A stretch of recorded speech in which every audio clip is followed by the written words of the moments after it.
Here is a number that should genuinely stop you in your tracks. The average household leaks over $14,000 every single year, not through financial emergencies, not through failed investments, not through anything that looks dramatic on paper, through habits, invisible, automatic, completely forgettable spending habits that drain money out of your life before you ever have the presence of mind to stop them. And the worst part is not the amount. The worst part is the silence. The money leaves quietly, politely, on a schedule that you yourself approved at some point, and you never once asked it where it was going. That number used to be mine. I had a salary that looked decent on paper. I paid my bills on time every month. I had the streaming account, the gym membership, the weekend takeaway, the occasional online splurge I told myself was necessary. I was not in crisis. I was not behind on anything. But every time I reached the last week of the month and checked my balance, there was this specific kind of dread, not panic, not emergency, just a quiet, nagging suspicion that something was leaking somewhere and I could not find the hole. That feeling has a name, financial drain, and it does not show up on your bank statement as one single obvious charge. It shows up as 20 small ones scattered across the month, each one too insignificant to trigger a real response. A streaming service you signed up to during lockdown, a subscription box that still arrives even though you stopped opening it months ago, a gym you visit 9 times a year and justify because of January, coffee every morning on the way to work that by December has quietly cost you over 400 pounds. None of these feel like problems. That is precisely why they never get fixed.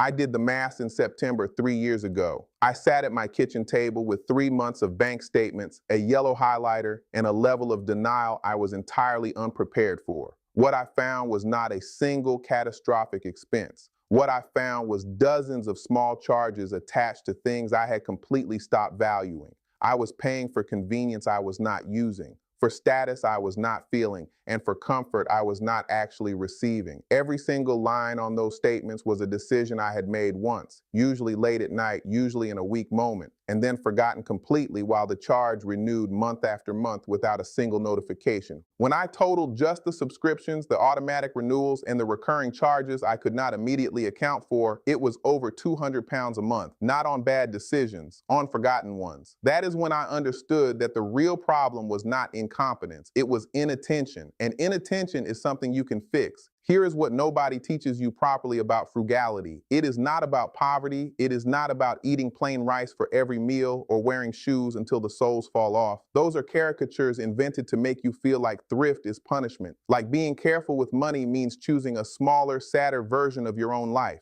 That idea is not just wrong, it is the single biggest reason most people never build any real financial momentum at all, because they associate frugality with deprivation, and deprivation feels like failure, and people will walk straight toward financial ruin before they will accept anything that feels like failure. Real frugality is precision. It is the skill of knowing exactly where every pound and dollar is directed, deciding which directions deserve to stay, and eliminating without guilt, without drama, without ceremony, everything that does not. It is one of the most powerful financial skills in existence, and almost nobody teaches it properly. So let me show you 20 habits, not 20 rules, not 20 restrictions, 20 levers, each one small on its own, each one compounding against the others until the system does the work entirely on its own. The lie you have been sold, and it is worth examining clearly, is that income is the answer to all of this. Earn more, solve everything. And the reason this lie is so convincing is that it contains a partial truth. Income does matter, but here is what the evidence actually shows. Studies on lottery winners, people who received enormous sudden income with no preparation, show that within 5 years, the majority returned to approximately the same financial position they were in before the win. Not because the money disappeared,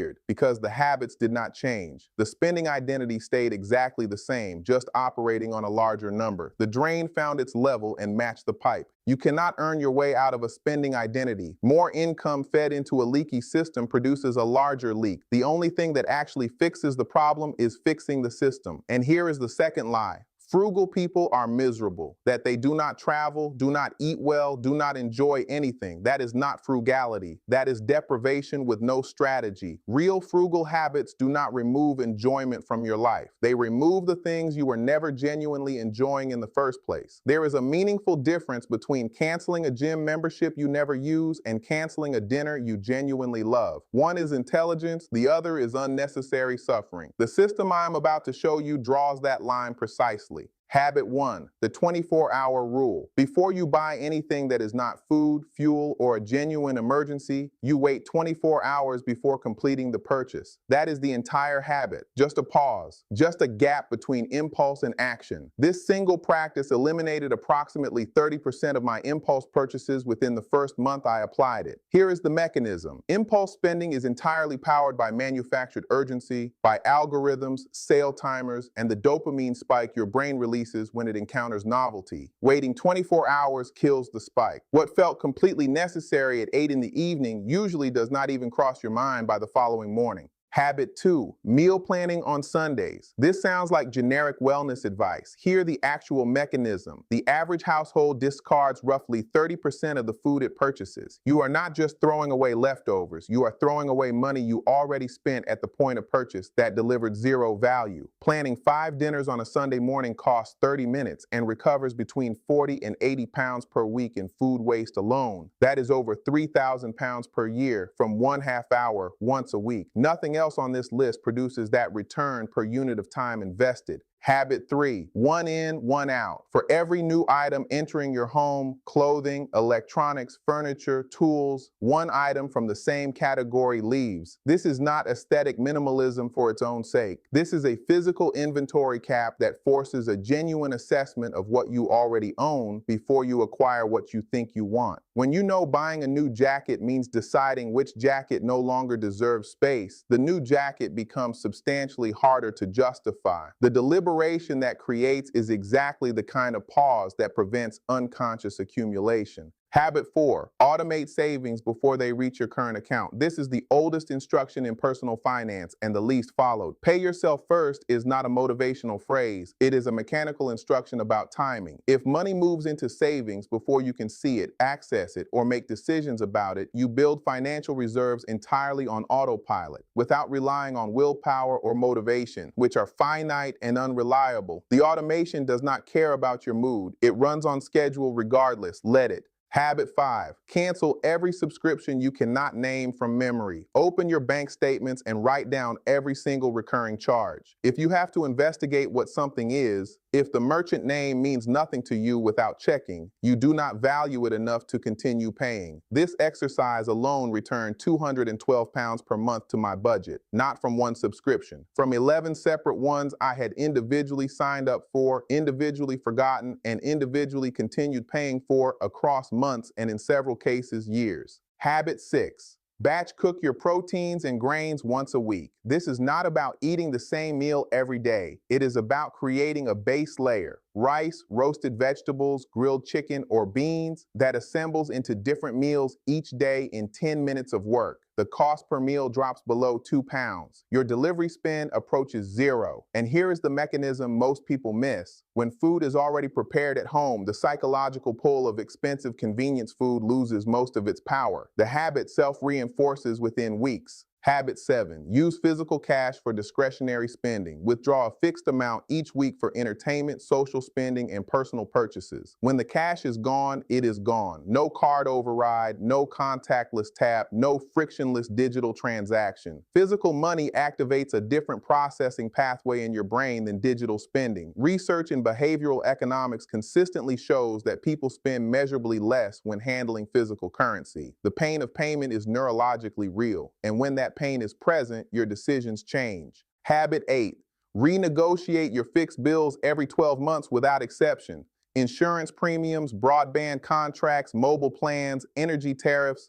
Most people renew automatically on the same terms year after year because calling feels inconvenient. That inconvenience is worth between 300 and 500 pounds annually to households who actually make the call. Companies hold their most competitive rates for new customers and for existing customers who ask to be retained. If you never ask, you are subsidizing the customer who did. Habit 9. Buy secondhand before you buy new. Before any non-food purchase, check resale platforms first. Not as a philosophy, as arithmetic. A sofa that costs £1,200 new costs $300 used in equivalent condition. A coat retailing at $200 costs $40 used. The depreciation on new consumer goods is immediate, steep, and absorbed entirely by the first buyer. You do not have to be that person. The value being discarded is entirely real. The status gained from buying new is largely imaginary. Habit 10. Track every purchase for 30 consecutive days. Not to judge yourself,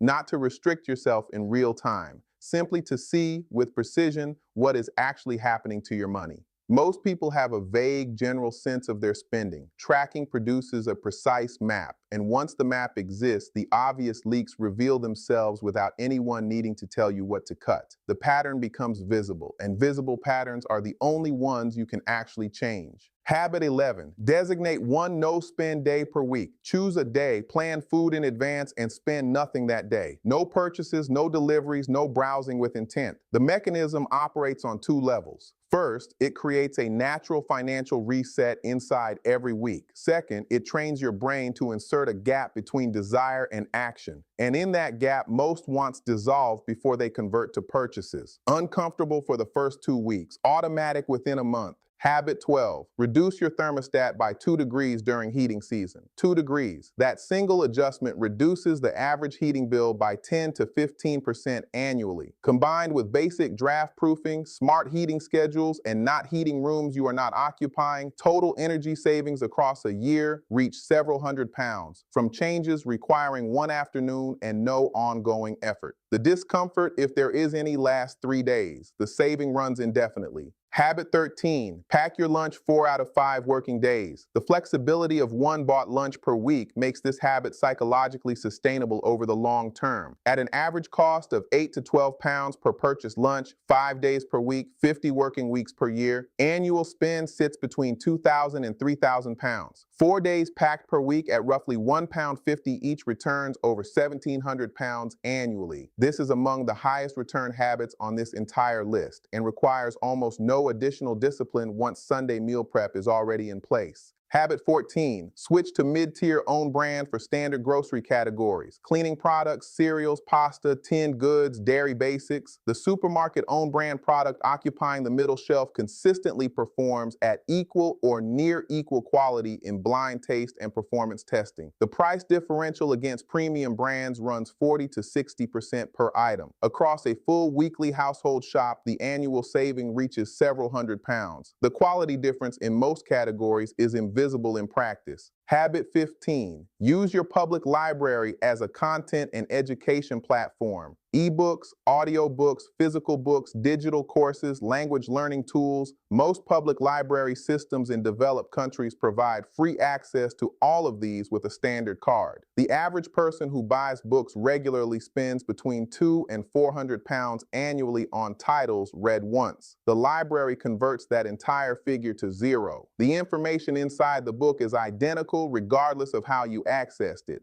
Habit 16. Repair before you replace. A broken appliance, a damaged item of clothing, a scuffed pair of shoes. The modern consumer reflex is immediate replacement, and the economy is specifically designed to encourage it. The financially intelligent question is not what does a new one cost, but can this be repaired and at what price? Most repairs are available, most costs are a fraction of replacement value, and most repairs restore full functionality. The habit of asking the repair question first saves hundreds of pounds per year with no reduction in quality of life. Habit 17. Apply a 30-day delay to all purchases over £200.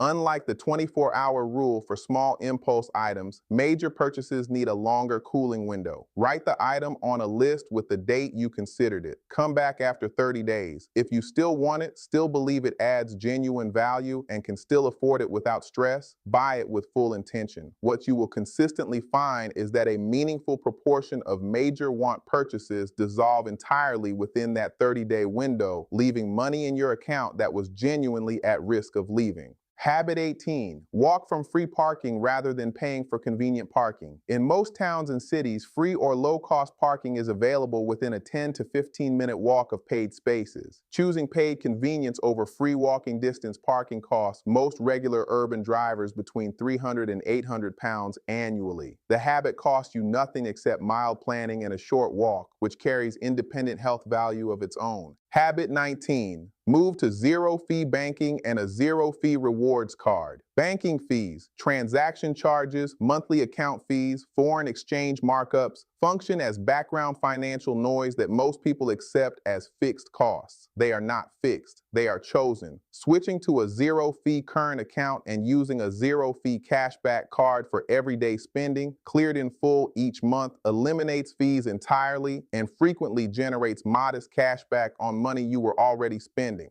Habit 20. Review your financial position for 1 hour once per month, not obsessively, not with anxiety, not with a spreadsheet that takes all afternoon. 1 hour, one evening, every 4 weeks. Check your savings progress, review your recurring charges, compare actual spending against intention. The people who build consistent long-term financial momentum almost always share one characteristic: they stay close to their numbers. Not because they enjoy accounting, but because they do not allow problems to compound silently in the dark for months before surfacing as crises. One monthly review is the difference between catching a leak and drowning in one. Here is what this actually costs you if you choose not to build it. Not in one catastrophic moment, in slow, quiet, invisible erosion. The subscriptions you forgot about today will renew next month and the month after and the month after that for years, unless you cancel them. The lunches you buy every working day of your career will, across 30 years, represent a sum that invested at average market returns instead would have grown into a genuinely life-altering number. The impulse purchase you make tonight will be forgotten within a week. The money it removed will not come back. Not one of the 20 habits on this list requires exceptional discipline. Not one of them demands a financial advisor, a complicated application, or any knowledge beyond what you already possess. What they require is a single decision, a quiet, unglamorous, entirely unsexy decision to pay attention to your money, to treat it as something worth tracking, worth protecting, and worth directing with deliberate care. That decision, made once and maintained consistently, compounds silently into a financial life that most people will never reach, not because they were incapable, but because they were waiting for a better time to start. The habits that saved me thousands were not clever or sophisticated. They were boring and repetitive and so unremarkable that most people read through them and go looking for something more dramatic. That is the entire point. Boring habits applied consistently across time produce extraordinary financial outcomes. Exciting shortcuts, almost without exception, do not. Choose boring, build the system, let time do what time does best.